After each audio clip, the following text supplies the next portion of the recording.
Salam damai sejahtera dalam kasih Tuhan kita, Yesus Kristus. Kiranya melalui renungan hari ini, setiap hati kita disegarkan, setiap pikiran diperbaharui, dan setiap jiwa semakin dekat dengan Yesus Kristus. Semoga renungan ini menjadi sarana untuk mendengarkan suara Tuhan setiap hari dan mengalami percobaan pribadi dengannya. Mari kita berdoa. Tuhan Yesus, kami datang di hadapan-Mu dengan hati yang rindu untuk mendengarkan suara-Mu. Terima kasih untuk anugerah-Mu yang baru setiap pagi. Saat kami membuka renungan ini, bukalah juga hati dan pikiran kami, agar kami dapat mengerti dan menerima firman-Mu dengan sukacita. Roh Kudus, tolong kami agar firman yang kami renungkan hari ini tidak hanya menjadi pengetahuan, tetapi menjadi kehidupan dalam tindakan dan keputusan kami. Pimpinlah setiap langkah kami dan ubahlah kami seturut kehendak-Mu. Di dalam nama Tuhan Yesus kami berdoa. Amin. Renungan hari malam 16 Juni 2025. Mengambil salib. Panggilan untuk ketaatan penuh. Matius 10 ayat 38. Barang siapa tidak memikul salibnya dan mengikuti aku, ia tidak layak bagiku.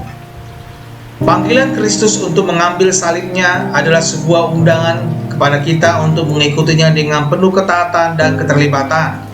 Salib yang melambangkan pengorbanan dan penderitaan menjadi simbol tindakan kita melepaskan diri dari keinginan egois dan menerima kehendaknya yang suci.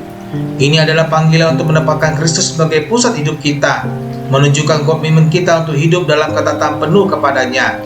Ketika kita mengambil salib, kita secara aktif memutuskan untuk menyerahkan hidup kita kepada Kristus. Ini bukanlah panggilan untuk hidup tanpa beban, tetapi sebaliknya untuk membawa tanggung jawab dan kesetiaan kita kepadanya. Dalam mengambil salib, kita mengakui bahwa ketaatan kita kepadanya adalah inti dari kehidupan Kristen yang sesungguhnya.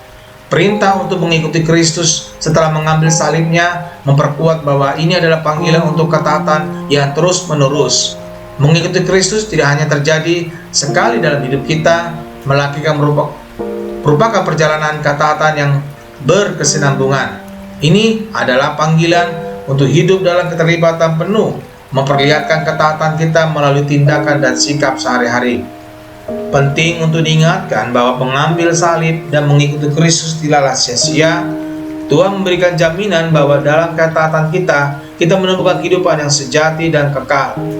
Meskipun mungkin ada tantangan dan penderitaan, janji hidup yang diberikan oleh Kristus memberikan harapan dan makna yang mendalam dalam setiap langkah kita. Panggilan ini untuk mengambil salib dan mengikuti Kristus adalah panggilan untuk hidup yang bermakna. Dalam setiap ketaatan kita meresapi kehadirannya yang mengubah hidup. Marilah kita merenungkan panggilan ini, mempersiapkan hati dan hidup kita untuk menjadi alatnya, dan mengalami kehidupan yang sejati dalam Kristus. Tuhan Yesus pasti memberkati kita. Sahabat terkasih, jika hari ini engkau belum pernah sungguh-sungguh membuka hati untuk menerima Yesus sebagai Tuhan dan Juru Selamat, ketahuilah bahwa Dia mengasihimu dengan kasih yang kekal. Dia datang ke dunia, mati di kayu salib, dan bangkit pada hari ketiga, supaya setiap orang yang percaya kepadanya tidak binasa, melainkan beroleh hidup yang kekal. Yesus tidak meminta kesempurnaanmu, Dia hanya meminta hatimu. Jika hari ini engkau merasakan dorongan dalam hatimu untuk menerimanya, ucapkanlah doa ini dengan iman. Tuhan Yesus, aku mengakui bahwa aku adalah orang berdosa. Aku membutuhkan Engkau sebagai Juru Selamat di dalam hidupku. Aku percaya bahwa Engkau mati di salib untuk menebus dosaku, dan Engkau bangkit untuk memberikan hidup yang baru. Hari ini aku membuka hatiku dan menerima Engkau sebagai Tuhan dan Juru Selamatku. Pimpinlah hidupku mulai sekarang, dan jadikan aku pribadi yang hidup sesuai dengan kehendak-Mu. Dalam nama Tuhan Yesus Kristus, aku berdoa. Amin. Jika kamu telah berdoa dengan sungguh-sungguh, percayalah bahwa surga bersukacita atas keputusanmu hari ini. Carilah komunitas Kristen yang dapat mendampingi pertumbuhan imanmu, dan teruslah hidup dalam kasih dan firman Tuhan setiap hari. Tuhan memberkati. Amin.